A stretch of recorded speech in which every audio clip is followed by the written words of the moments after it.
Doctor Sheikh से request करूंगा कि कृपया हमें अपने बारे में थोड़ा बताएं और अपने विचार रखें।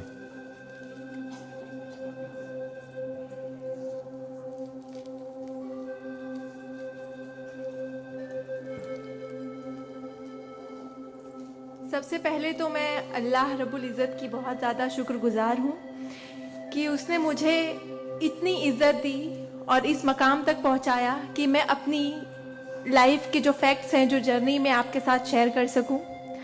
मैं बहुत ज़्यादा शुक्रगुजार हूँ भारत विकास परिषद की प्रेसिडेंट सुनील शाह की, और उससे ज़्यादा शुक्रगुजार हूँ यहाँ पे हमारे प्यारे डॉक्टर अनिल मुरारका सर की, जिनके सपोर्ट की वजह से हम बहुत सारी जगह पे जाते हैं और लोगों को मोटिवेट करते हैं। और जितना डॉक्टर अनिल मुरारका सर एक डिसेबिलिटी को लेकर जितना कंसर्न्ड है, उतना मैंने किसी को नहीं देखा। तो I really thankful for him for that. 2008 मैंने अपना 10th क्लियर किया था।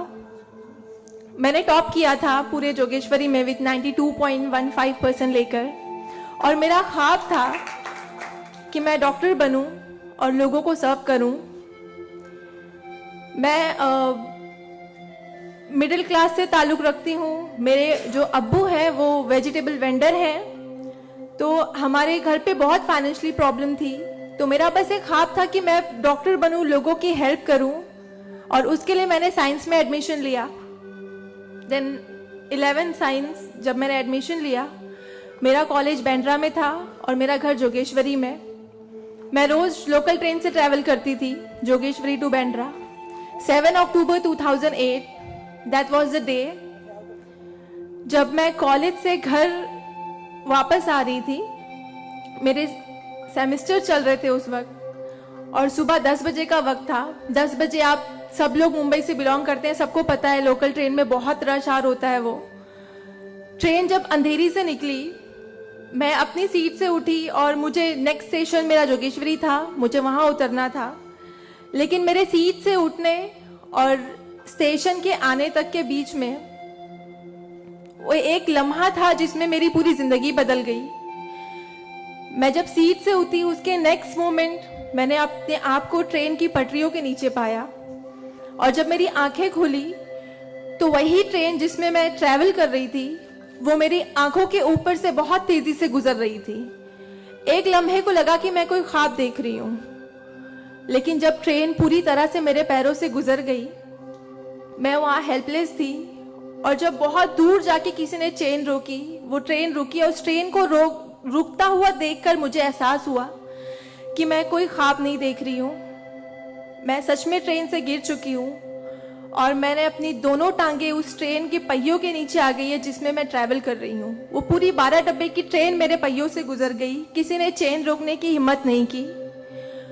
और मैं जब वहाँ गिरी तो लोगों ने मुझे देखा, और 10-15 मिनट बाद काफ़ी लोग आए, मेरे आसपास खड़े हो गए।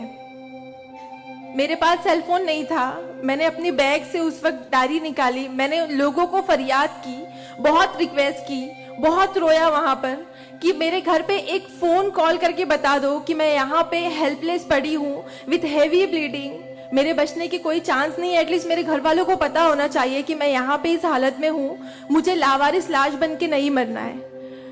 बट उस वक्त मैं यही कहूँगी कि अल्लाह ताला की मसलहत थी। अल्लाह ताला उस वक्त जो मेरी तकदीर में था, किसी ने मेरी हेल्प नहीं की, और मैं वहाँ पे 30 मिनट ऑलमोस्ट मैं ट्रैक पर विथ हैवी ब्लीड, मेरे दोनों पैर ट्रेन के पहियों के नीचे आ गए थे। मैं उसी हालत में पड़ी रही और मैं कॉन्शियस थी।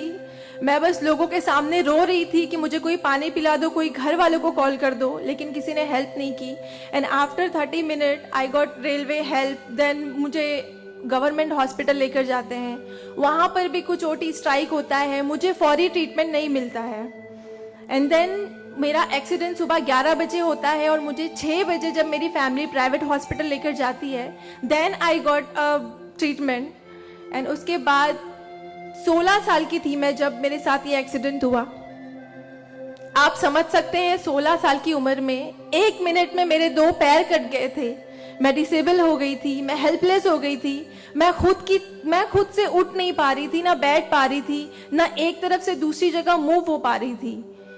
मैं मेंटली डिसेबल हो गई थी, फिजिकली डिसेबल हो गई थी और फाइनेंशियली कंडीशन भी काफी वीक थी। वो सारी चीजें मेरे दिमाग में चल रही थी और जब लोग मुझे देखने आते थे तो कुछ लोग हमदर्दी में नेगेटिव कमेंट्स भी करते थे कि 16 साल की बच्ची है, 2 पैर खो दिए हैं, सारी जिंदगी माँ बाप के ऊपर बोझ रहेगी, ये जिंदा क्यों है, इससे अच्छा ये मर जाती। ये सारी बातें लोग आके जब मेरे सामने करते तो मेरे जहन में वो सारी बातें चलती कि सीरियसली मुझे अल्लाह ने जिंदा क्यों रखा। जब मुझसे दोनों पैर ही लेने थे 16 साल की उम्र में, मैं खुद से मूव नहीं कर सकती हूँ, मेरी मम्मी को इतना सब कुछ झेलना पड़ रहा है। जिस उम्र में मुझे अम्मी की हेल्प करनी चाहिए उस उम्र में वापस से मम्मी मुझे गोद में उठाकर लेकर जा रही है, वापस से मेरी खिदमतें कर रही हैं। तो मेरी जिंदगी का मकसद क्या है? मुझे दोबारा जिंदगी क्यों दी अल्लाह ने?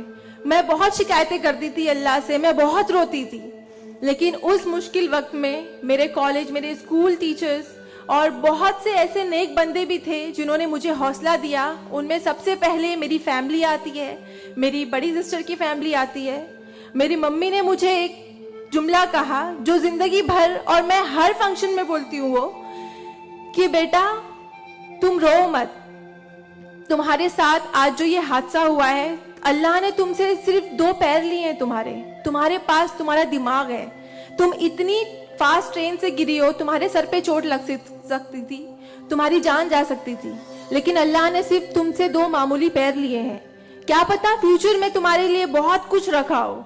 तब मुझे बातें उनकी समझ नहीं आती थी, लेकिन अल्हम्दुलिल्लाह अल्लाह का लाख लाख शुक्र है कि आज इस मौके पर जब लोग मुझे एज अ इंस्पिरेशन समझते हैं, एक आइडियल करते हैं, तो मुझे समझ में आता है कि मेरी अम्मी सच बोलती थी कि हौसला रखो, सिर्फ 2 टांगे गई है। आज मैं जब अपने प्रोस्थेटिक लेग से चलती हूँ तो लोगों को पता नहीं चलता कि मेरे पास 2 पैर नहीं है। मेरा एक पैर थाइस के पास से नहीं है, दूसरा नी के पास से नहीं है, बट लोगों को ये अंदाजा नहीं होता है। तो बस मेरी अम्मी ने जो एक बात कहा था कि अल्लाह पे यकीन रखो बच्चा, तुम्हारे साथ जो हो रहा है और जो होगा वो सब अल्लाह ने प्लान किया हुआ है, तुम बस हिम्मत मत हारो कभी भी और बस डटे रहो अपने जुनून के पीछे कि तुम्हें डॉक्टर बनना है। तुम्हारी 2 टांगे नहीं तो क्या हुआ, तुम्हारे पास दिमाग है, तुम ज़हीन हो, तुम आगे बढ़ो। और क्या पता तुम आगे लोगों को आइडियलाइज कर, लोग तुम्हें आइडियलाइज करें इस चीज को लेके। मेरे doctor Sanjay Kantharia, orthopaedic surgeon, उन्होंने सबसे ज्यादा सपोर्ट किया इस बात को लेकर कि तू डॉक्टर बन। मैंने अपनी जीने की उम्मीद छोड़ दी थी, डॉक्टर बनने की उम्मीद छोड़ दी थी, लेकिन जब उन्होंने मुझे बताया कि तुम डॉक्टर बन सकती हो, तुम बनो, देन मैंने प्रिपरेशन स्टार्ट की। CET कॉमन एंट्रेंस टेस्ट होता है to getting in admission in medical college, मैंने वो क्रैक किया। I got 3rd rank all over Maharashtra in PH quota. And after that मुझे बहुत खुशी हुई कि मैंने 3rd रैंक क्लियर किया है। Now I got admission, I will get admission in MBBS। But वहां पर भी एक प्रॉब्लम थी मेरे लिए कि मुझे डिसेबल परसेंटेज 89% डिसेबल हूँ मैं, और मेडिकल में एडमिशन के लिए 40 to 70 there is a criteria to get admission for MBBS। मैं मोर देन 70% डिसेबल हूँ, ये कहकर मुझे उन्होंने डिनाई किया कि आप एलिजिबल नहीं हो, आप MBBS में एडमिशन नहीं ले सकते हो, आप डॉक्टर नहीं बन सकते हो। तो उस बात को लेकर मैं बहुत डिप्रेस हो गई।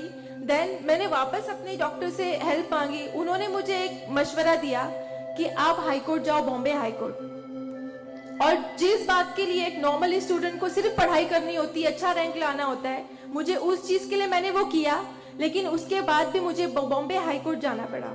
एंड मैं गई, मैंने अब हार नहीं मानी और मैं गई, बिकॉज वो मेरा हक था, मुझे डॉक्टर बनना था। और जब मैंने वापस अपनी नॉर्मल जिंदगी स्टार्ट की अपने प्रोस्थेटिक लेग से, मैंने आना जाना शुरू किया, अकेले ट्रेन ट्रैवल करना शुरू किया, देन मैंने रियलाइज किया कि मेरे अंदर कोई कमी नहीं है, मैं एक नॉर्मल लड़की हूँ, मेरे पास पैर नहीं तो क्या हुआ, मैं लोगों को सर्व कर सकती हूँ, मेरे अंदर पैशन है डॉक्टर बनने का। तो मैंने वो बस अल्लाह पे यकीन रखा और मैंने ये सोचा कि अगर अल्लाह ने मेरी किस्मत में रखा है डॉक्टर बनना तो मैं जरूर कोर्ट में फाइट करूंगी। एंड देन मैं बॉम्बे हाई कोर्ट गई इन 2011 और वहां पे मेरा केस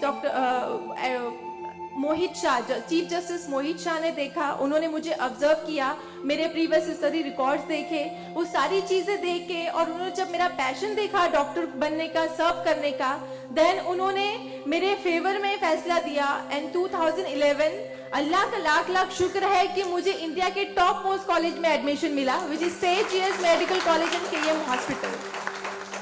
देन 2011 में मैंने अपना एमबीबीएस में एडमिशन लिया। वो जर्नी बहुत आसान नहीं थी मेरे लिए, क्योंकि मेरे पास दो पैर नहीं है, और जब मेरी काउंसलिंग चल रही थी एडमिशन को लेकर, तो काफी जो डॉक्टर्स का पैनल था उन्होंने मुझे बहुत कुछ हकीकत बताई थी कि आपके लिए डॉक्टर फील्ड आसान नहीं है, इसमें पढ़ाई करना 5.5 साल, आपको एक ओपीडी से दूसरी ओपीडी जाना होगा, और तब मैं 2 क्रचेस यूज करती थी मेरे लिए, तो आपके लिए बिल्कुल भी आसान नहीं है, आप हार जाओगे, 1 साल पढ़ोगे, दूसरे साल आप डिनाई कर दोगे, एडमिशन नहीं लोगे, आप गिव अप कर लोगे। लेकिन बस मैंने दिल में ठान लिया था कि मुझे इन्हें गलत साबित करना है, और मुझे लोगों को प्रूव करके दिखाना है कि एक लड़की जो 89% डिसेबल है, जिसे लोग ये कहकर सुनाते थे कि सारी जिंदगी माँ बाप के ऊपर बोझ पर बनी रहेगी, उन्हें प्रूव करना है कि मैं डॉक्टर बन के लोगों को सर्व कर सकती हूँ। और जो मेरे दूसरे डिसेबल भाई बहन हैं, उन्हें भी शो करना है कि after disability, after accident, post accident जो लाइफ होती है वो आप नॉर्मल गुजार सकते हो अपने हौसले की बनिस्बत। तो मैं बस 5.5 साल मैंने बहुत कोशिश की, बहुत दर्द सहे, लेकिन मैंने अल्हम्दुलिल्लाह 2016 में फर्स्ट क्लास से मैंने अपना एमबीबीएस क्लियर किया। और इस बात को देखते हुए मुझे बहुत खुशी होती है, इस बात को बहुत प्राउड मोमेंट था मेरे लिए कि इन 2016 ऑन वुमेन्स डे 8 मार्च मुझे बॉम्बे हाई कोर्ट में फेलिसिटेट किया गया, जो एक हिस्टोरिक मोमेंट था वहां पर कि आउटसाइड से किसी को उन्होंने फेलिसिटेट किया। देन उसके बाद मुझे काफी कॉल्स आए एज अ मोटिवेशनल स्पीकर, मुझे काफी अवार्ड्स मिले, और तब मैंने सोचा कि मेरी जर्नी सिर्फ एमबीबीएस तक नहीं है, मुझे लोगों को और प्रूव करना है कि 89% डिसेबल होके अगर मैं एमबीबीएस कर सकती हूँ, तो मुझे मेडिकल फील्ड की हायर डिग्री अचीव करनी है, which is MD, medicine in doctor in medicine. Then मैंने उसके लिए भी कॉमन एंट्रेंस टेस्ट दिया, and again I got third rank in all over Maharashtra. और यहाँ पर भी देन अगेन उन्होंने प्रॉब्लम क्रिएट की मेरे लिए। After completing my MBBS with flying colours, उन्होंने वापस मेरा मेडिकल एडमिशन डिनाई किया कि आप नहीं कर सकते हो बिकॉज यू आर 89% डिसेबल। देन मुझे एक बहुत हम्बल इंसान मिले, member of parliament Kirit Somaiya sir, उन्होंने फौरन से मेरी एप्लीकेशन सेंट्रल हेल्थ मिनिस्टर के पास लेकर गए, और वहां से विद इन 2 डेज ये जो क्राइटेरिया है 40 to 70% डिसेबिलिटी का मेडिकल में एडमिशन के लिए, this is a 20 years old clause, और विद इन 2 डेज ये क्लॉज चेंज करवाया उन्होंने बिकॉज ऑफ माई एप्लीकेशन। वो क्लॉज चेंज होके बस ये है कि मिनिमम 40% क्राइटेरिया है, और मोर देन 70% जो भी डिसेबल हैगा they will get admission in medical field. तो मेरी जो जर्नी थी यहाँ तक की, और उसके बाद मैंने रिसेंटली 2019 में मैंने एमडी में एडमिशन लिया, और with same college Saint GS medical college and KM hospital, और मैं अभी रिसेंटली फर्स्ट ईयर रेसिडेंट हूँ एमडी पैथोलॉजी में। मेरी जो यहाँ तक की जर्नी है, मैंने बहुत अच्छे से तो नहीं बताया आपको, लेकिन बहुत सारी बातें मिस है इसमें बिकॉज मेरे पास टाइम नहीं है, आप लोगों को भी लेट हो रहा है। लेकिन ये सारी जो मेरी जर्नी है, ये सब बताने का मकसद यही है आप लोगों को कि जिंदगी में देखो चाहे कुछ भी प्रॉब्लम आए, बिकॉज मेरी लाइफ में मुझे लगता है कि सारी प्रॉब्लम्स थी, फाइनेंशियल प्रॉब्लम्स थी, फिजिकल प्रॉब्लम थी, मेंटल प्रॉब्लम थी, सारे ऑड्स थे मेरी लाइफ में, लेकिन मैंने बस 2 चीजें ध्यान में रखी। एक तो मेरी अम्मी की बात कि अल्लाह पर यकीन रखो, अल्लाह अपने बंदों से 70 माओं से ज्यादा प्यार करता है। एक माँ हमारी छोटे से दर्द को बर्दाश्त नहीं कर सकती, वो तो 70 माओं से ज्यादा प्यार करता है, तो हमें दर्द में कैसे रख सकता है वो? तो उसने जरूर कुछ अच्छा रखा है हमारे लिए। अगर छोटी सी प्रॉब्लम आई जिंदगी में तो उससे हार नहीं मानो, उससे लड़ना सीखो, हमेशा अपना हौसला जिंदा रखो, बिकॉज आपके पास अगर हौसला है तो आपकी लिए जिंदगी जीने की उमंग रहेगी, बिकॉज बगैर हौसले के कोई जिंदगी नहीं जी सकता। तो आप लोग प्लीज, अगर छोटी से छोटी प्रॉब्लम भी आए, कोई भी परेशानी आए, आप लोग लड़ना सीखिए और जिंदगी जीना सीखिए। बिकॉज मेरे एक्सीडेंट के बाद मुझे लगा मैं इतनी सारी कोशिशें नहीं करती तो मैं आज यहाँ पर खड़ी होके एज अ डॉक्टर आप लोगों से इंटरेक्ट नहीं हो रही होती। तो बस कभी भी हार मत मानिए। और ये एक शेर है आप सबके लिए, हौसले की तुर्कश में कोशिश का वो तीर जिंदा रख। तरकश मतलब जिसमें तीर रखते हैं। हौसले की तरकश में कोशिश का वो तीर जिंदा रख। हार चाहे जिंदगी में सब कुछ, हार जा चाहे जिंदगी में सब कुछ, मगर फिर भी जीतने की उम्मीद जिंदा रख। Thank you so much, thank you all of you मुझे इतने अच्छे से सुनने के लिए। और मैं बहुत ज्यादा थैंकफुल हूँ डॉक्टर अनिल सर की और भारत विकास परिषद की कि उन्होंने मुझे इतना सुनहरा मौका दिया आप लोगों से इंटरैक्ट का। Thank you. धन्यवाद।